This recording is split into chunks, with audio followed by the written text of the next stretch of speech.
en 5, 4, 3, 2, 1.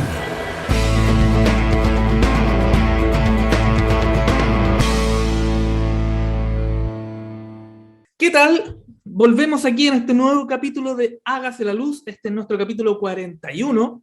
Y en esta tarde de día martes, primero tengo que saludar, perdón Carolina, me tengo que saludar primero a José Carrasco, mi partner. ¿Cómo estás, José? Bien, ¿y tú, Danilo, cómo estás? Bien, gracias. Y ustedes ya pueden ver, como en todos nuestros episodios, a nuestra invitada de esta ocasión, a la ex ministra de Medio Ambiente y otros tantos cargos y responsabilidades, tanto en el sector público como en el sector privado. Nos vamos a meter en detalle en eso. Aquí está con nosotros Carolina Schmidt. Un gusto que te dé el tiempo para conversar con nosotros. ¿Cómo estás, Carolina? Bueno, un gusto muy grande, muchas gracias por la invitación. Aquí saludos José, Danilo y a todos quienes nos escuchan hoy en justamente un tema que es clave para el desarrollo de Chile, que está en el centro de la transformación de nuestro país, como es la política energética y cómo enfrentamos la crisis climática que nos golpea con tanta fuerza, en particular a nuestro país y toda la región de América Latina. Muchas gracias, Carolina, por darte este espacio para conversar. Para nosotros, justamente las temáticas sobre las que tú estuviste a cargo, que es medio ambiente, son centrales en la transición energética, van muy de la mano ahora. Ya no se puede hablar de energía sin hablar, por supuesto, de medio ambiente, así que te lo agradecemos. Y si te parece, pasamos a ver, siempre hacemos este recorrido por el currículum de nuestros invitados para ver si hay alguien que está ahí medio perdido por la faz de la tierra, pero antes de empezar la conversación, si te parece, vamos a ir brevemente por las cosas que has hecho, muy brevemente, y después partimos con las preguntas. Carolina Schmidt es ingeniera comercial de la Pontificia Universidad Católica de Chile, licenciada en Ciencias Económicas y máster en Administración. Ha desarrollado una destacada carrera profesional tanto en el sector público como privado, donde ha sido gerente general, directora de diversas instituciones y empresas. Ha sido 3 veces ministra de Estado, siendo ministra directora del CERNAM, ministra de Educación y ministra de Medio Ambiente. No sé si hay alguien más que haya sido ministra 3 veces en el país, digamos, pero bueno, ahí nos vas a contar. También fue presidenta de la Conferencia de las Partes para el Cambio Climático de las Naciones Unidas, la COP25, y la única latinoamericana directora de PACE, que es la plataforma global para la transformación a la economía circular del World Economic Forum. Así que muchísimas gracias, Carolina Schmidt, por estar con nosotros. Bueno, gusto grande estar con usted y viendo cómo impulsamos estas transformaciones que, como decía, son tan relevantes. Vamos a partir de inmediato con esta conversación, y como ya nos mencionó José, has tenido una trayectoria muy amplia tanto en el sector público y en el sector privado. Nosotros conversamos generalmente de energía, de repente nos metemos en temas un poco más técnicos, conversaciones medias regulatorias y económicas, pero nuestro foco también tiene que ver con el medio ambiente, un área donde tú fuiste ministra, y para nosotros un tema esencial, como lo vamos a ir desarrollando y desenvolviendo a lo largo de este programa. Pero también estuviste en otras carteras, como fue el CERNAM, antes de que fuera Ministerio de la Mujer, también en educación, y la energía y el medio ambiente van de la mano de alguna forma. De hecho, algunos de los planes del gobierno actual, por ejemplo, le quieren dar una cara más justa e incluso femenina a la energía, que está dentro de lo que hemos leído, analizado del plan de proyecto. En educación también es bien importante, desde la calefacción hasta los insumos y todo lo que puede proveer la energía, en este caso, para tener un buen ambiente educacional. Y para qué vamos a hablar de tu experiencia en el Ministerio de Medio Ambiente mismo. De este paso por todas estas carteras, ¿cómo se ha ido desarrollando esta experiencia y relacionándola con este mundo de la energía y el medio ambiente, dentro de 3 cosas que parecen bien distintas: educación, Ministerio de la Mujer y medio ambiente? No sé si nos puedes contar algo de esta experiencia pública. Sí, mira, primero señalar que creo que en el mundo de hoy lo único permanente es el cambio y la velocidad del cambio que se ha ido acelerando exponencialmente. Y creo que los dos cambios más fuertes que de alguna manera están determinando una serie de otras transformaciones tienen que ver con primero con la inclusión, ¿verdad? Con el desarrollo inclusivo, esto que no hay un grupo que determina que en esto es lo que se tiene que hacer, cómo se tiene que hacer, sino que la inclusión de todos, digamos, para poder tener un desarrollo y una vida democrática que nos permita a todos una mejor calidad de vida. Yo creo que son de los cambios más trascendentales, y dentro de eso, evidentemente, quienes representamos más del 50% de la población, que somos las mujeres, tenemos que estar en este desarrollo. Yo creo que ese es un cambio trascendental y todo está marcado por eso. Y el segundo cambio tiene que ver, ¿verdad?, con todo el cambio del avance de la ciencia, la tecnología, etcétera, que ha hecho el cambio también en la digitalización de la sociedad, los cambios tecnológicos, etcétera, y que tienen además su reto más fuerte con la forma que hoy día nos desarrollamos y que se hace inviable en el planeta, como la estábamos haciendo. Hoy día sabemos, gracias, ¿verdad?, al desarrollo de la ciencia y la tecnología, etcétera, que si nos seguimos desarrollando de la manera que lo estábamos haciendo, sencillamente no vamos a poder seguir viviendo en este planeta. La crisis climática, yo siempre digo, es como la fiebre de un enfermo, no es el problema en sí, sino que es la forma en que nosotros hemos vivido y nos hemos desarrollado, y en el centro de esa transformación está justamente la energía, porque implica, y esto es algo bien relevante, porque todo el mundo me dice, oye, ¿por qué se demoran tanto en enfrentar la crisis climática y no lo hacen como, con la rapidez que se hizo la solución a los productos que eliminaban la capa de ozono, que también era un problema global que tuvimos, etcétera? Y eso, ¿verdad?, era porque eran productos muy específicos que generaban eso, y por lo tanto, eliminando esos productos con una normativa adecuada, pudimos enfrentar ese problema de manera más rápida. El problema es que la transformación que requerimos ahora es mucho más profunda, porque todo lo que el ser humano hace, ¿verdad?, genera CO2, que es el que genera el calentamiento global desde que respiramos, ¿verdad?, pero cómo transportamos, cómo comemos, cómo vivimos, cómo nos calentamos, etcétera, todo genera, y por lo tanto requiere una transformación multisectorial muy profunda.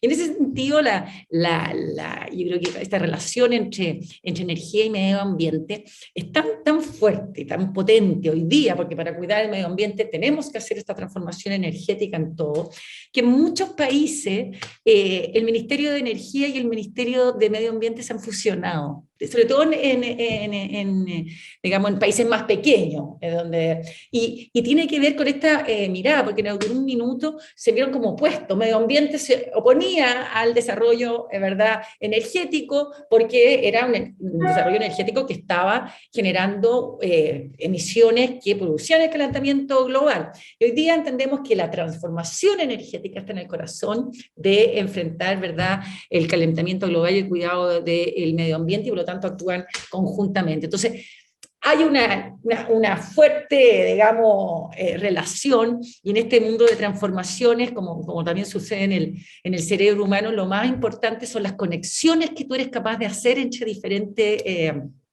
realidades, y tener la posibilidad de estar en el mundo público, en el mundo privado, en ministerios, ¿verdad?, diferentes, en diferentes sectores, te da la oportunidad de poder hacer puentes, porque entiendes el idioma, los objetivos, lo que busca, las necesidades que busca satisfacer en cada una de esas áreas, y es posible, ¿verdad?, aportar de mejor forma entonces a esas transformaciones que tienen en su centro también la educación, porque finalmente ahí nace toda la forma que podemos como seres humanos hacer frente a este mundo cambiante con nuestra capacidad de innovación, de adaptarnos, y eso es lo que la educación, a mi juicio, tiene que hacer ahora, algo que se ha demorado mucho. Estaba más preocupado en la cobertura de la educación, más de cómo cambiamos la forma de educarnos para generar, ¿verdad?, capacidades que permitan hacer frente a este mundo cambiante de manera cada vez más acelerada. O sea, como no sé si es un cliché o una frase, pero siempre, al menos yo escuché un par de veces a ministros y ministras de energía que decían siempre como mi mejor amigo va a ser la la encargada de la cartera de medio ambiente, ¿eso es cierto? ¿Había una relación fluida, por ejemplo, con energía? Por O cómo sea, están amarradas. totalmente. Yo creo que la relación entre esas dos carteras, ¿Mm? en un principio, digamos, era, como te contaba, bastante de oposición, no solamente en Chile, sino que en casi todas las partes del mundo. Hoy día, en Ajá. cambio, son las mejores aliadas, sobre todo si están claros en qué objetivo lograr, y en ese sentido fue bien determinante, un poco como ahí la orden que dio el presidente Piñera, con una meta muy clara, por ejemplo, de lograr la carbono neutralidad, porque son las velocidades de la transformación las que muchas veces ponen en contraposición a dos carteras. O sea, oye, ya obviamente que nos queremos cambiar a las energías limpias, obviamente queremos hacer esto, pero tenemos que hacerlo a una velocidad que no genere un impacto ni en el suministro, ni en los costos, etcétera, de acceso a la persona, etcétera. Y medio ambiente dice, oye, aquí tenemos una crisis y necesitamos hacerlo ya, etcétera. Entonces las velocidades son las que muchas veces generan la discusión. Entonces, y ahí viene un tercer amigo a la mesa muy importante, que fue el ministro de Ciencia. ¿Y por qué? Porque cuando tú justamente pones a la ciencia como diciendo, oye, aquí, ¿cómo hacemos esto para, ¿verdad?, hacerlo de la manera más acelerada posible? La ciencia es una voz muy relevante, y yo creo que se generó ahí un trío dinámico que yo quiero agradecer, digamos, muy importante, ahí con Andrés Puff y con Juan Carlos Llobet, en que nos pusimos, ¿verdad?, a trabajar en conjunto, y de hecho, desde la Ley Marco de Cambio Climático, la Estrategia Climática a Largo Plazo de Chile, que presentamos, fue algo trabajado muy en conjuntamente. Para la COP lo mismo, de hecho fuimos juntos a presentar, y trajimos a la ciencia con mucha fuerza a la mesa, con los aportes de cómo poder hacer esto de la manera más acelerada posible, y finalmente logramos, gracias a eso, la aprobación finalmente unánime de la Ley Marco de Cambio Climático, que marca toda la transformación de nuestro país hacia un desarrollo bajo en emisiones y resiliente al clima, que marca esta transformación que yo digo desde un país importador de energías fósiles a un país que pueda ser exportador de productos verdes al mundo, no solamente de energía verde, y tenemos el hidrógeno verde y todo ¿verdad?, el impulso que esa transformación le da a nuestro país y la posibilidad de limpiar el mundo, sino que un sello de todo nuestro producto, desde los productos alimenticios que exportamos al mundo, ¿verdad?, que lo podremos hacer a través de una agricultura con justamente todo tipo de fertilizantes verdes, gracias al hidrógeno verde y esta capacidad que tenemos de generar la energía limpia, más barata del mundo con el hidrógeno verde. Por ahí pasaste por unos puntos que queremos hacer un doble clic un poquito más adelante, porque esta tensión que dices de la velocidad cuesta un poco que la sociedad lo entienda. O sea, lo que tú dices es muy cierto. Cambiar de combustibles fósiles, del auto abajo que es diésel o benzina, o del gas que tengo, o incluso la electricidad que es generada a través de carbón, es un proceso lento y no es un tema necesariamente de plata, sino que cambiar todo el parque es muy lento. Queremos hacerte después unas preguntas sobre eso, sobre todo ahora que estamos bajo un decreto de racionamiento y la tensión descarbonización, pero se me va a cortar la luz, es algo que vamos a empezar a vivir este año. Pero antes de ir para allá, queremos preguntarte un poco de medio ambiente en las otras cosas que hicieron. Hicimos aquí un listado de cuando tú estuviste ahí, qué es lo que se impulsó, y es una lista bien larga. De esto leámoslas aquí rápidamente, pero lograste impulsar la primera estrategia climática de largo plazo de Chile, la Ley Marco del Cambio Climático, y eso hizo a Chile el primer país en vías de desarrollo que impulsó por ley el compromiso de la carbono neutralidad.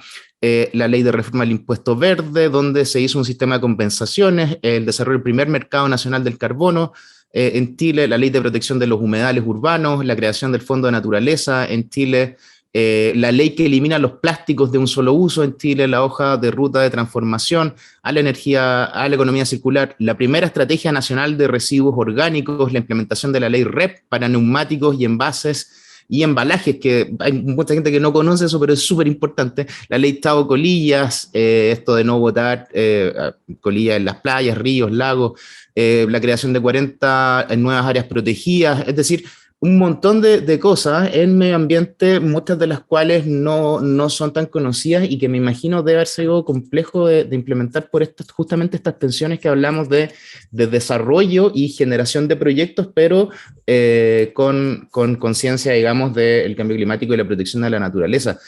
De todas estas cosas que leímos y quizás otras que no sabemos, ¿cuáles crees tú que fueron las más relevantes y las más complejas de tramitar? A ver, yo creo que por lejos la ley más transformativa y más relevante es la ley marco de cambio climático. Es una ley, primero, la primera ley que en Chile que establece todos los principios ambientales de los cuales se tienen que hacer, el principio de no regresión, el principio justamente de justicia climática, que determinan básicamente toda nuestra forma de desarrollo. Segundo, establece la obligación y la coordinación de la transformación desde a nivel central hasta el nivel territorial de los gobiernos centrales, pero también de todos los sectores. Y esto es bien importante porque no es para el sector medio ambiente. O sea, esta ley establece la obligación de transformación de energía, de transporte, de vivienda, de todos los, de agricultura, etcétera, de todos los sectores de nuestro país. Por lo tanto, es muy transformativa, es una ley grande, grande, grande. De hecho, cuando nosotros presentamos la ley, esta ley tiene más de 140 artículos, le pusieron más de 800 indicaciones, más de 800. Y nosotros trabajamos muy fuertemente ahí con el CR2 y con Maysa Roja, que es la nueva ministra de Medio Ambiente, para poder sacar la ley adelante basada en la ciencia y que no se convirtiera básicamente en un árbol de Navidad en que cada uno le metía cosas, digamos, y establecer, ¿verdad?, que esta ley pudiera transformar desde el gobierno central hasta los gobiernos locales. Es muy territorial, tiene muchas normas que aplican directamente en los territorios y normativas ambientales de cómo, ¿verdad?, poder ir haciendo estas transformaciones para que no se produzcan los quiebres, sino que se produzcan lograr la resiliencia, que la adaptación al cambio climático en los territorios, dada su respectiva realidad, y este desarrollo neutro en emisiones, de manera que sea vinculante, pero a su vez armónica con los territorios. Entonces, si me preguntas cuál es la más transformadora, sin duda es esa ley, que además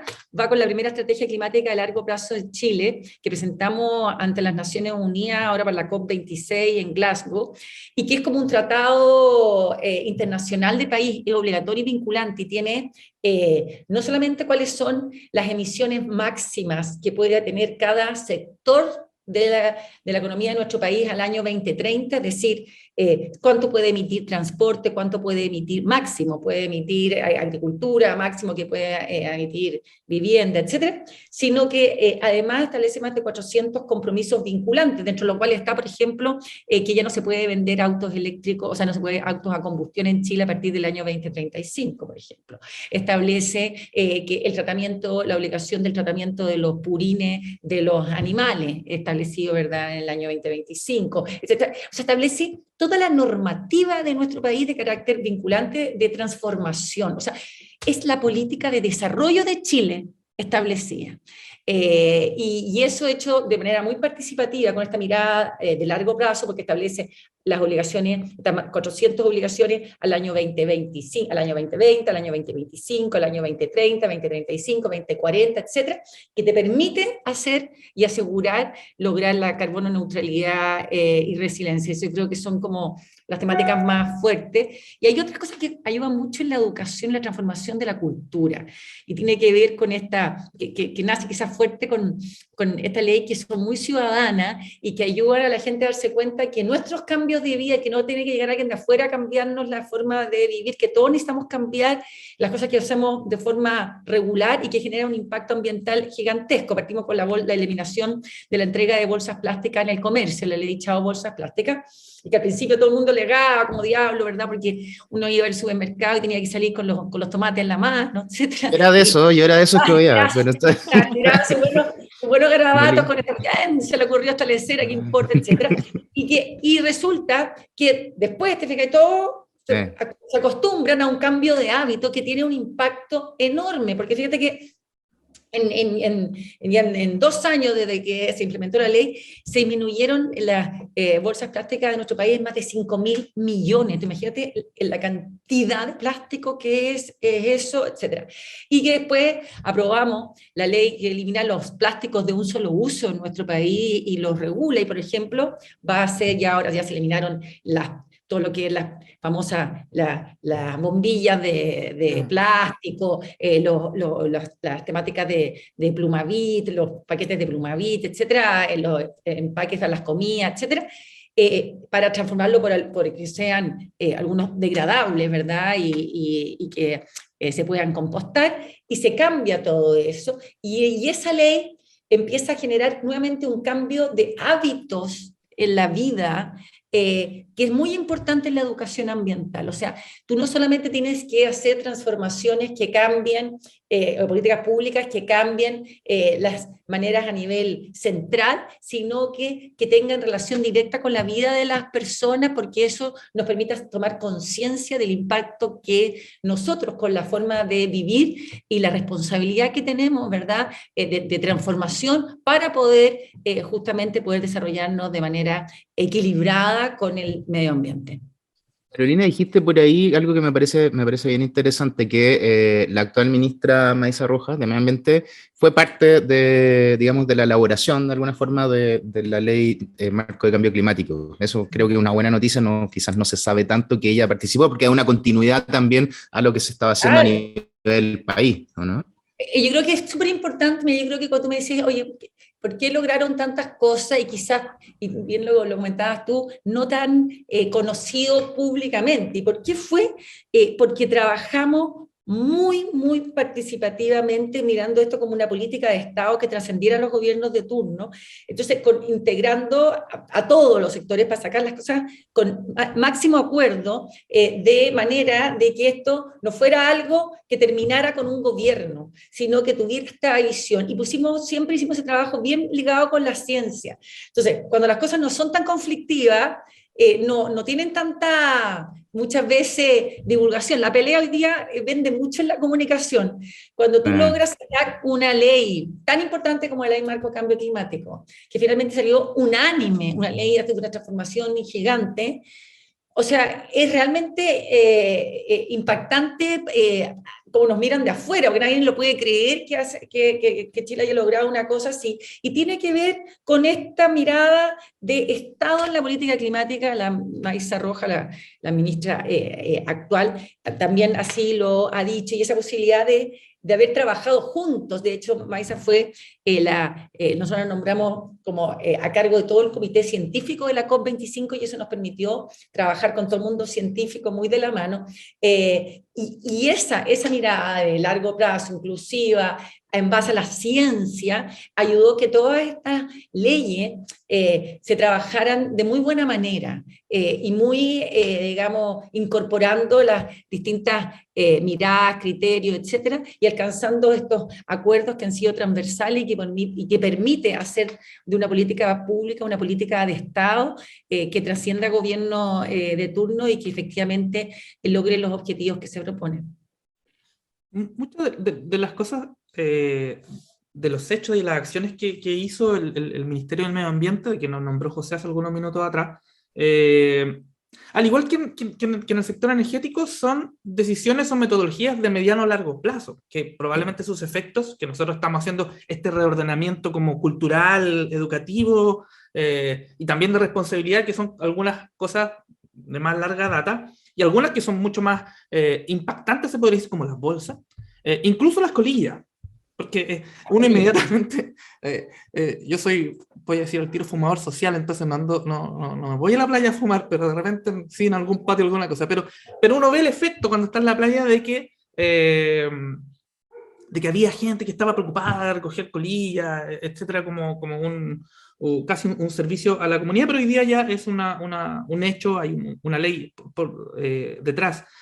A lo que voy, o lo que quiero preguntarte es como, ¿cuál de todas estas acciones que se hizo en el ministerio, quizás fue más recogida por la población en el sentido de como, quizás de dar gracias porque hay un efecto rápido. Probablemente puede haber sido de las bolsas. Yo por eso pregunto si es que a lo mejor hubo otro en que, no sé si... Yo que, Dale. o sea, tú tenés razón, tienes mucha razón con lo que dices, porque en general todas estas políticas ambientales, y son muchas, muy técnicas, entonces, y son de largo plazo. Entonces, la ciudadanía que ya está sintiendo el impacto de la crisis climática, que ve la degradación ambiental en su entorno, en su territorio, etcétera, etcétera, dice, oye, pero aquí, ¿qué pasa? Que el medio ambiente, etcétera, etcétera. Y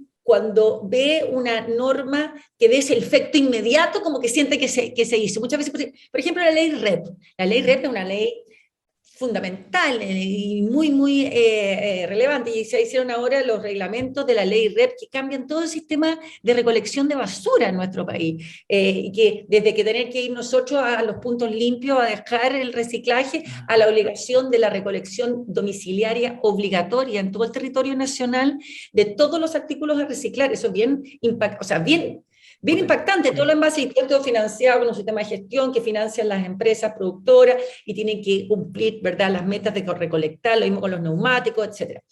Pero mientras las personas no lo vean implementado, porque todo esto tiene una gradualidad, como que no ha pasado, no se siente que le llegó el efecto. Entonces tú me dices, oye, la implicancia de haber hecho, a mí, me acuerdo que había personas que me decían, lo más importante que se había hecho en el ministerio, que se últimamente, fue el famoso reglamento de la red de envase y embalaje, por la implicancia que va a tener en un tema que es muy, muy ciudadano, que es toda la recolección de la basura y todo el tema de reciclaje, porque es un cambio, como te digo, muy fuerte en eso. Entonces, me decía, esto es lo más importante. Yo le decía, yo estoy de acuerdo que es muy importante, y sin embargo las personas no lo perciben todavía. No lo perciben. Lo van a percibir claro, en 4 años más, porque esto se va aplicando gradualmente. Entonces, a partir ya del año 2023 es obligatorio. Primero estamos partiendo con todos los pilotos que dan estos sistemas de gestión. Entonces ya se está partiendo a recolectar domiciliariamente, por ejemplo, en Providencia, entonces, que en La Pintana, en ciertos lugares donde se están haciendo los primeros pilotos, porque a partir del año 2023 100% obligatorio. Entonces yo te diría que las personas van a empezar a ver el cambio ya a partir de esa fecha, antes no, y por lo tanto pareciera que no hubiera pasado nada. En cambio, la ley de bolsas plásticas que te dijo, mañana se acaba, o sea, fue 6 meses desde que se publicó la ley a la que se hace efectivo, y en el caso de los plásticos de un solo uso, también va a ser, digamos, se van a dar cuenta el próximo año, cuando ya se implementen en todos los locales de comida del país, en los malls, en los food courts, donde te entregan actualmente una cantidad enorme digamos, de productos desechables, porque entre el vaso, la bebida, el plato, los cubiertos, la cuestión con que le echáis la mostaza, el sándwich, etc. Una cantidad, si tú miráis la bandeja, tiene una cantidad de productos desechables gigantescos. Bueno, quedan totalmente prohibidos que te entreguen nada que no sea reutilizable. Entonces tú vas a ir a comer a un mall o a cualquier local de comida en el país y queda prohibida la entrega de cualquier producto, ¿verdad?, que no sea reutilizable. O sea, te van a entregar un vaso que lo podáis lavar, reutilizar, como cuando vamos ahora a la fonda. ¿Te acuerdas cuando partimos con el tema que cómo nos van a entregar vasos plásticos, cómo nos van a entregar? No, pues tú tienes uno y solamente ese uno lo rellenas, lo reutilizas y un vaso reutilizable y no tienes productos desechables. Entonces, todas esas cosas que son políticas que para implementarlas de manera adecuada requieren cambios estructurales. Por ejemplo, todos los restaurantes van a tener que tener sistemas de lavado de estos productos, que son todos reutilizables, no te van a poder entregar nada desechable, todo tiene que además ser compostable, pero bueno, requieren un periodo de implementación que hace que la ciudadanía las vea un poco lentas. Pero que son necesarias para que sean efectivas y se puedan implementar de manera adecuada. Volvamos un poquito a energía. Nos contaste al principio que medio ambiente y energía, al principio, no sé, quizás 10, 15 años atrás, eran un poco antagonistas, y ahora ya van en un mismo camino, quizás afinando esto de los plazos, que tú no, algunos más rápidos, otros más lentos. Tú, o sea, aparte de la experiencia de tu carrera profesional, fuiste directora de Energy, entonces del mundo de la energía ya estás familiarizada.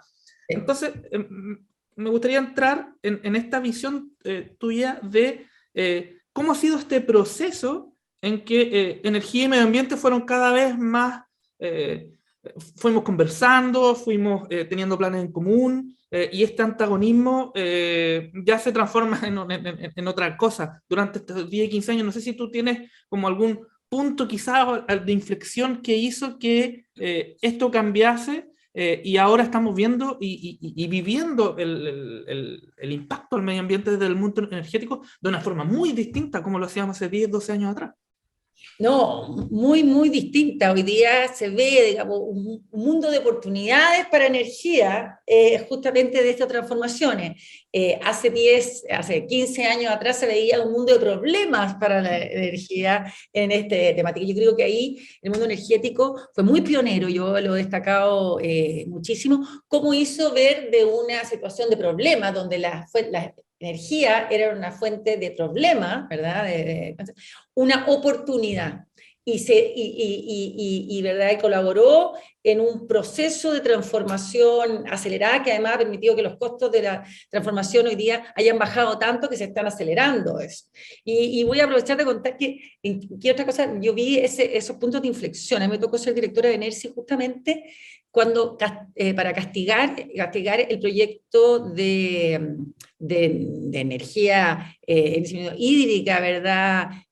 Más grande que había en la Patagonia, Hidroaicén, exactamente, que era el instituto de ENERSI y de Colbún, ¿verdad?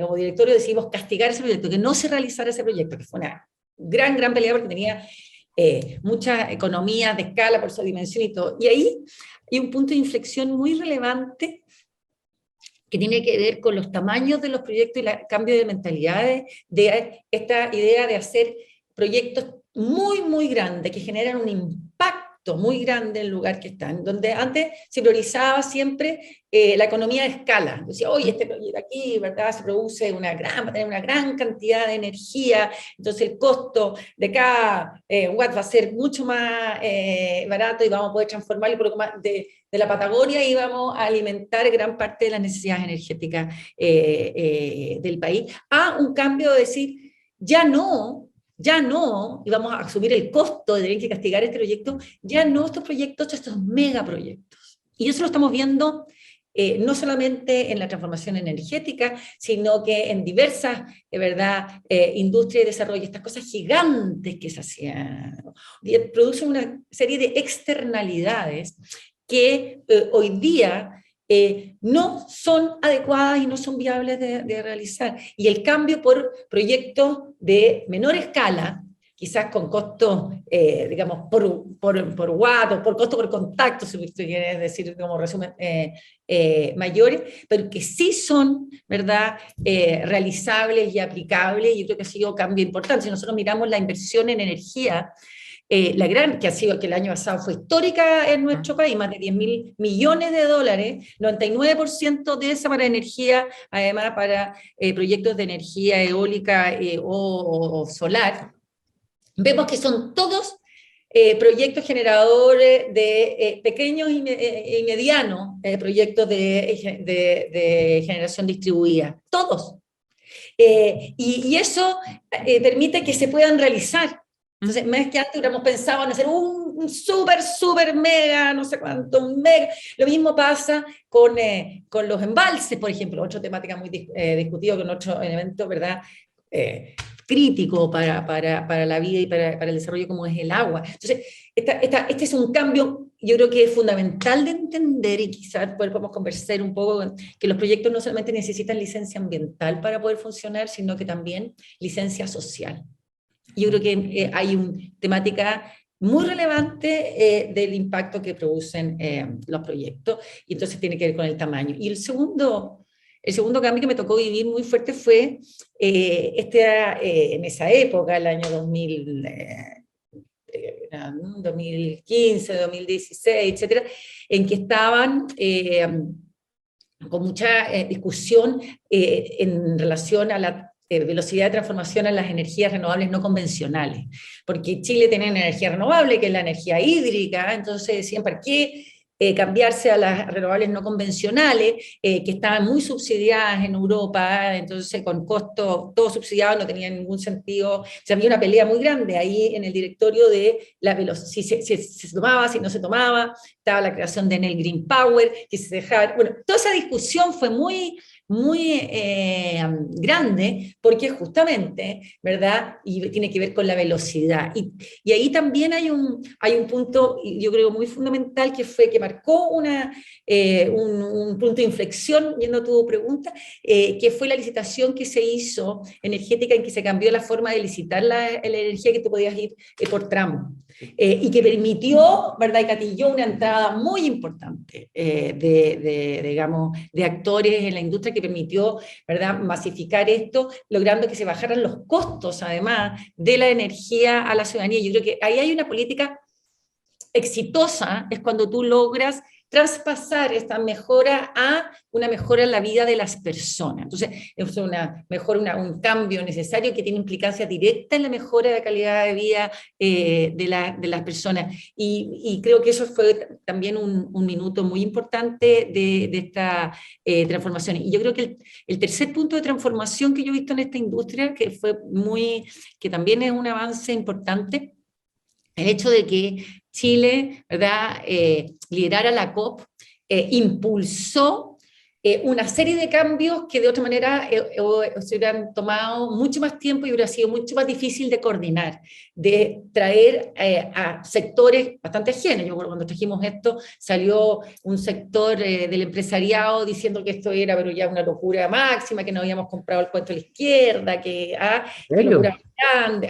No sé si ustedes se acuerdan, pero connotados, abogados, ¿verdad?, y dirigentes empresariales con esta temática. Bueno, logramos, gracias digamos, a la fuerza y digamos, el ejemplo que tiene que, el liderazgo que tiene que tener un país con la presidencia, de traer a todos esos sectores y establecer estos compromisos de transformación y obligaciones de transformación, que han hecho, por ejemplo, que Chile sea, en la ciudad de Santiago, la ciudad que tiene más buses eléctricos fuera de China. O sea, un cambio de la electromovilidad gigantesca, que gatilló que tuviéramos ya ahora cargadores de autos para, ¿verdad?, para eléctrico a lo largo de Chile, que gatillan los cambios en las normativas, ¿verdad?, de ahora se establece la prohibición de vender autos a combustión más allá del año 2035 en nuestro país.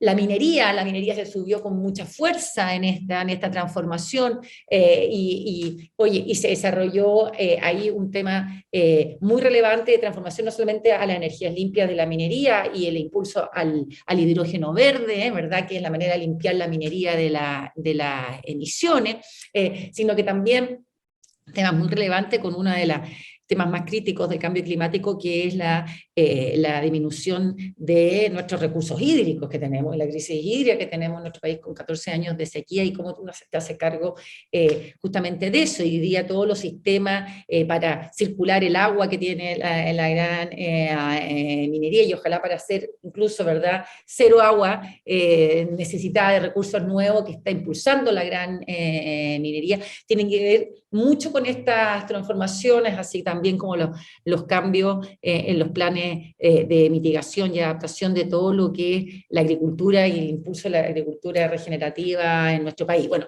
todo eso tiene que ver, yo creo que hay un punto de inflexión en esto de lograr del compromiso de cumplir con lo que la ciencia había exigido, de ser carbono neutral el año 2050, de Chile liderar esto, que esto se acepte a nivel global, ¿verdad?, y logrando en la COP25 que finalmente se reconozca la ciencia, algo que no había sido posible en la COP24, y que finalmente contar con esto nos da una meta clara y un camino a seguir para poder conseguir este objetivo que implica la transformación de todos los sectores de la economía del país. Oye, Carolina, y a propósito de lo de la COP, que lo mencionaste ahí como uno de los hitos importantes, Chile ha estado, y lo has dicho ya un par de veces en la entrevista, ha estado como siempre, como el hermano pobre de la energía, ¿cierto? Como que teníamos que importar de todo y cosas que no tenemos acá en el país, combustibles fósiles, y ahora al menos como lo vemos desde acá adentro, parece ser que tenemos una oportunidad como país, no solo para cambiar nuestra forma de utilizar la energía hacia energía limpia, sino que incluso poder exportar energía o ser un referente a nivel de cambio y de transición energética. ¿Es tan así como crees tú a partir de la experiencia, por ejemplo, en la COP? ¿Cómo ves tú que se ve al país aspectado en este ámbito? A ver, Chile es un líder global en la transición energética, esto es indiscutible. Hay un video maravilloso que lo muestra, además, que no es que lo muestre Chile, lo muestra Al Gore, en que, no sé si ustedes lo han visto, pero es bien impactante como muestra, ¿verdad?, la velocidad de la transición energética que están haciendo los países, y después te muestra Chile, y más, y más, y más, y sube el gráfico, y nadie lo puede creer, y toda la gente se pone a aplaudir, etcétera, porque es bien Sí. impactante. Mira, la energía solar y eólica en el mundo hoy, desde nada, de que fueran prácticamente inexistentes, hasta lo que hay hoy día, tienen un 10% de la energía solar y eólica. Chile se puso como meta al año 2025 tener el 20% de energía, y lo cumplió 5 años antes. O sea, de eso, o sea, tiene más que el doble del mundo. Pero todas las inversiones de hoy día, también algo les comentaba, ¿verdad? El año pasado fue un año histórico en términos de inversión energética. Y de los 10.000 millones, el 99% son energía eólica y solar. Entonces, la velocidad de la transformación de Chile ha sido, digamos, destacada globalmente. Y eso unido además a una política climática muy clara y muy definida, que no obviamente se le quedó como vinculante y obligatoria por la aprobación unánime de la Ley Marco de Cambio Climático con meta de carbono neutralidad de excelencia a más tardar el año 2050, con la hoja de ruta, ¿verdad?, clara, la estrategia climática, etcétera, de Chile. Fue elegido en la COP26 en Glasgow como el país champion de la COP, o sea, como el país que más había avanzado en esto. El Climate Action Tracker pone a Chile como el 6º país del mundo en la acción climática, 6º país del mundo. De hecho, lo pone 9º porque dice los 3 primeros lugares los voy a declarar desierto porque no hay nada imperfecto. Entonces voy a partir, ¿cachai o no? Y de ahí nosotros, con los 3 lugares primero desiertos, somos el 9º, o sea, prácticamente del mundo. Chile fue también elegido y determinado como uno de los 4 países con la estrategia climática más robustas que hay digamos, que existen hoy en el mundo. Entonces, la verdad es que más allá de todas las dificultades que estamos enfrentando en el país y la confusión, es muy gratificante cuando uno ve la imagen internacional de Chile que tenemos en esta materia.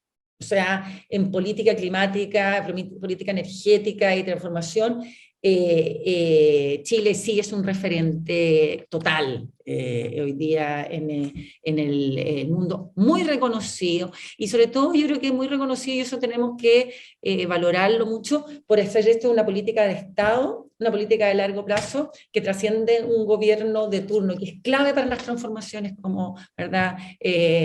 Como esta. Y yo creo, y destaco muchísimo el hecho que Maysa Roja, ¿verdad?, que fue justamente la presidenta del grupo científico de la COP25, que trabajamos en conjunto, etcétera, sea hoy la ministra de Medio Ambiente, porque habla de una política de Estado en esta materia que es clave para el país. Es como, o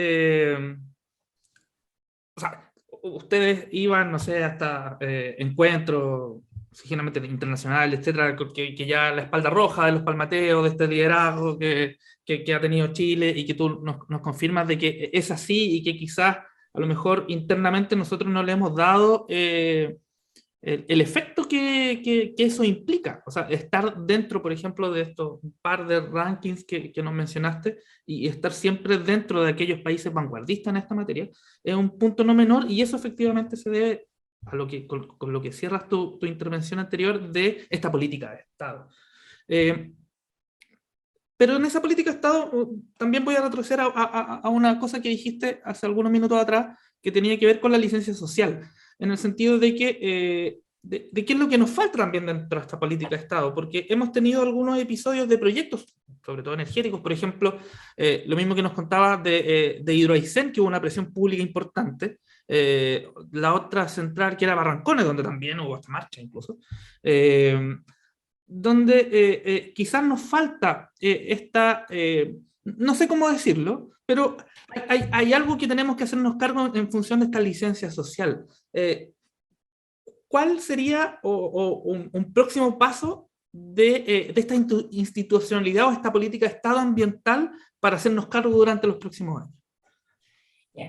Mira, yo creo que nosotros hemos llegado tarde con alguna reforma que permitan entender que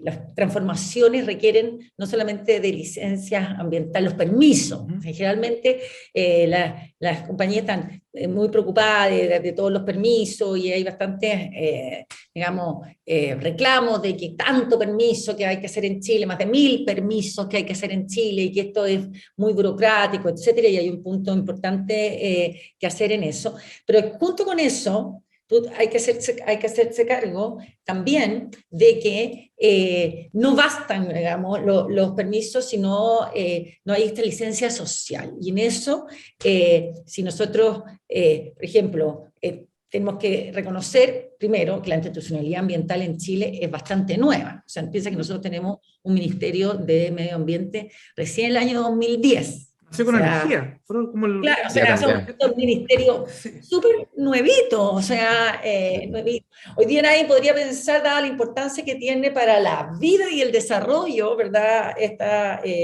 temática, pero es nuevo. Chile cuenta también con tribunales ambientales especializados, que es un súper, digamos, aporte, porque te permite tener una justicia especializada en los temas ambientales, que era una gran temática. Pero Chile ni siquiera ha terminado su institucionalidad ambiental aprobada, que es, nos falta el corazón de la institucionalidad ambiental, que es el Servicio de Biodiversidad y Áreas Protegidas, que tiene toda una verdad, que conserva, que está ligado, porque no son cosas separadas, todo lo que es la preservación de nuestro capital natural, la conservación de nuestro capital natural con las reglas claramente establecidas para poder hacerlo de buena forma. Entonces, mucho conflicto ha quedado expuesto a zona territorial. Y en territorial, a los territorios, o sea, y en lo territorial, estamos muy atrasados en todo lo que es participación ciudadana. Yo voy a tener un ejemplo claro. Nosotros tenemos los famosos planes reguladores, porque el famoso CIA, ¿verdad?, que parte de la institucionalidad ambiental, igual que la Superintendencia de Medio Ambiente, pueden actuar solamente, ¿verdad?, certificando que aquellos proyectos mitigan o compensan los impactos que produce, porque cualquier actividad va a generar impacto, ¿verdad? Entonces, es cómo mitigar o cómo compensar esos impactos, cumpliendo con las leyes y normativas que el país se ha puesto. ¿Qué es lo que pasa? Que resulta que, por ejemplo, el CIA, mira, el plan de ordenamiento territorial, ¿permite que aquí se haga este tipo de proyectos? Sí, aquí se pueden hacer, perfecto, cheque, te cumple, etc. Pero resulta que ese ordenamiento territorial no tiene ninguna validez ciudadana, porque ya o no ha sido un plan que ha sido hecho con participación ciudadana o ha sido desconocido para la ciudadanía. Por lo tanto, finalmente, toda la carga ciudadana, en el sentido del malestar ciudadano con que se haga determinado proyecto en determinado lugar, más que con la evaluación ambiental del proyecto en sí, tiene que ver con la falta de herramientas territoriales que permitan, ¿verdad?, saber qué se puede hacer y dónde se puede hacer en un plan de ordenamiento territorial. Entonces ahí tenemos un conflicto feroz que siempre termina en la evaluación del proyecto y termina generando mucho conflicto con las comunidades, porque supuestamente está permitido, algo que la ciudadanía entiende que no se puede hacer en determinados lugares.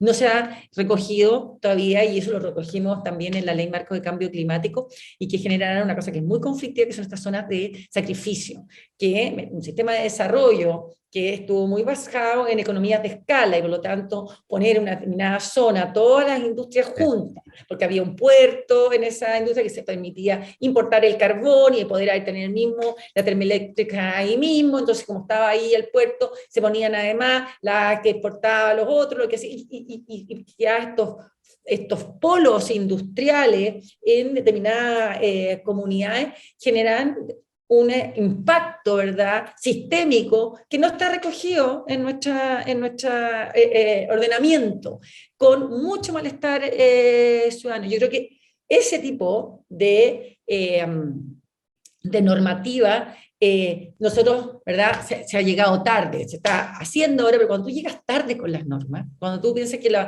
mejor es no tener norma y que se va a ir regulando solo, generas un tremendo impacto social que hace inviable la realización de proyectos que pueden ser muy necesarios para mejorar la calidad de vida, para que podamos tener mejor energía más barata, para que podamos hacer muchas cosas, pero resulta que se hacen inviables. Y yo voy a poner un ejemplo, digamos que no tiene que ver con energía, pero quizás lo grafica muy bien lo que le estoy contando, que tiene que ver con el caso que tuvimos en Freirina con los chanchos, que resulta que, ¿verdad?, nosotros, un país que se siente muy orgulloso de ser hoy día un gran proveedor, exportador de carne de industria de chanchos al mundo, y se hacían unos teles que daban trabajo a mucha gente, etcétera, etcétera, pero resulta que sin una normativa ambiental de olores, una norma de olores, que permitiera hacer viable la convivencia de ese proyecto, un megaproyecto gigantesca con la vida de una comunidad. Entonces, ahí tienes el ejemplo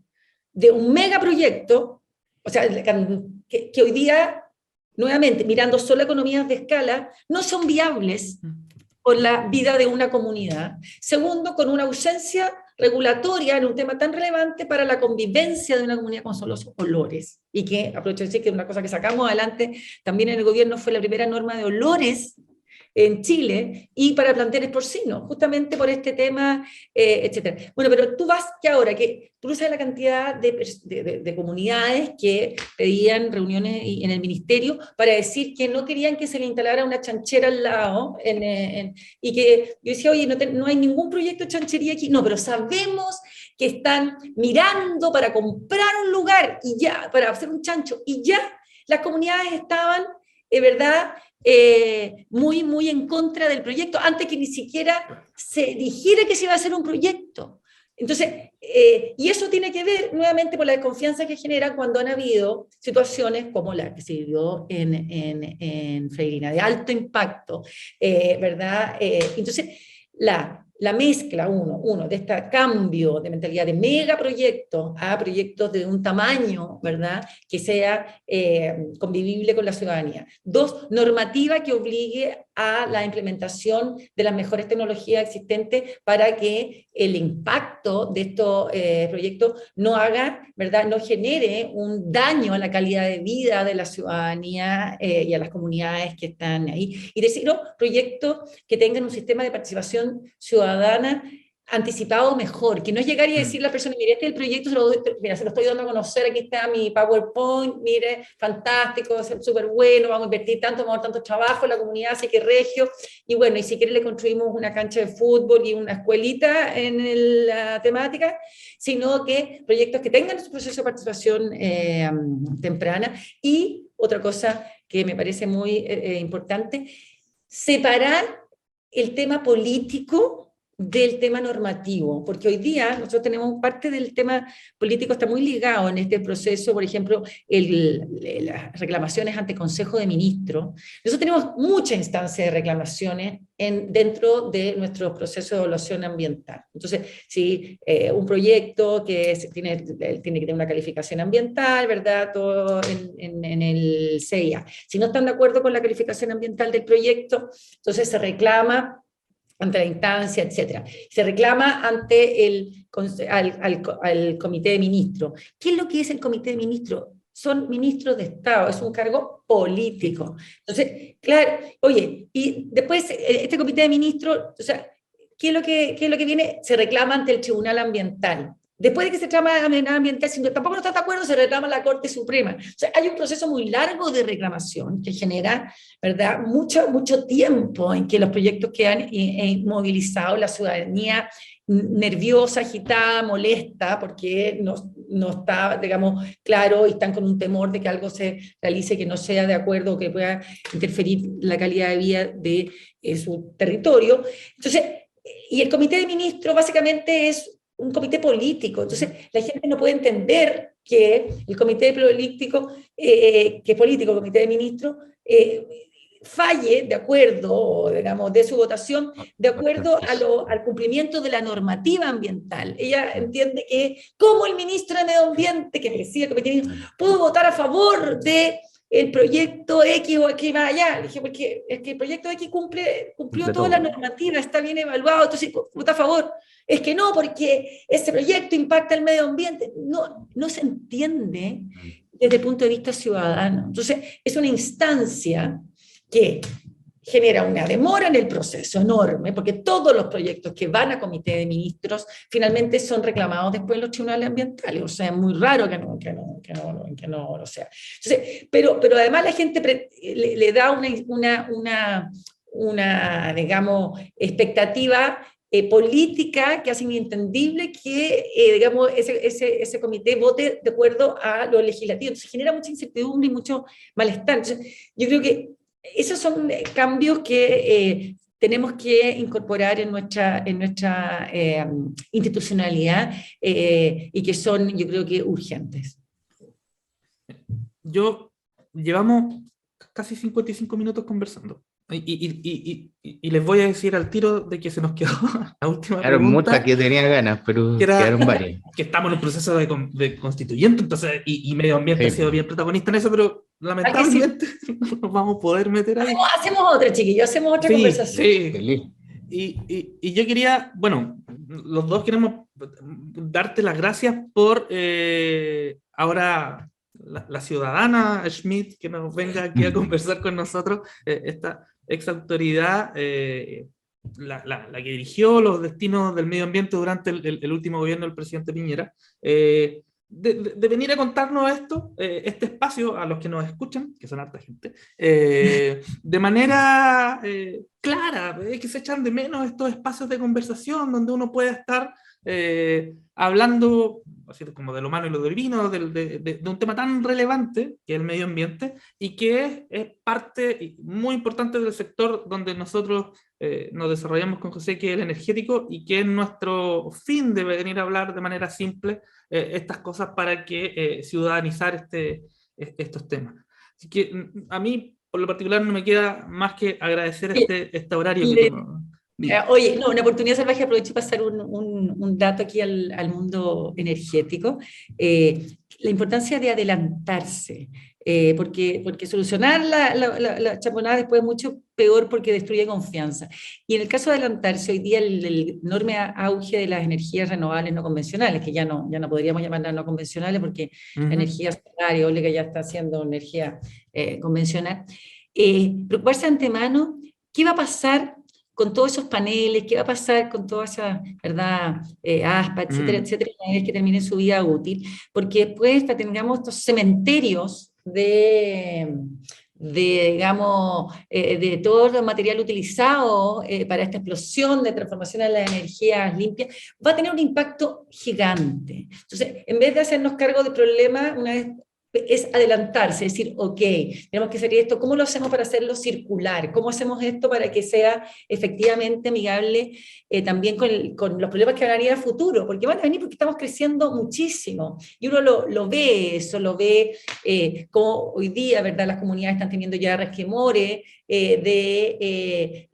colocar ciertas aspas por los daños que tiene el tema de ruido, las comunidades, la cercanía a las casas, etcétera, las casas, como te digo, de los residuos. Entonces, creo que es muy importante en una industria, y una industria tan proactiva como ha sido la industria energética, que fue capaz de hacer de esta transformación una oportunidad en vez de verla como un problema a la que se negaban, digamos, de también hacerse cargo de manera adelantada de estas situaciones, para que no tengamos problemas ex ante, que las comunidades vengan a decir, no, y sabéis que no queremos que se nos instale una planta aquí, no queremos que, porque las necesitamos justamente para poder tener este desarrollo limpio, de hacer de Chile una fortaleza de su capacidad de irradiación solar que tenemos y de vientos que tenemos para generar energías limpias, no solamente para limpiar nuestra matriz, sino que para poder exportar al mundo. Así que eso es también una temática muy importante a compartir con ustedes.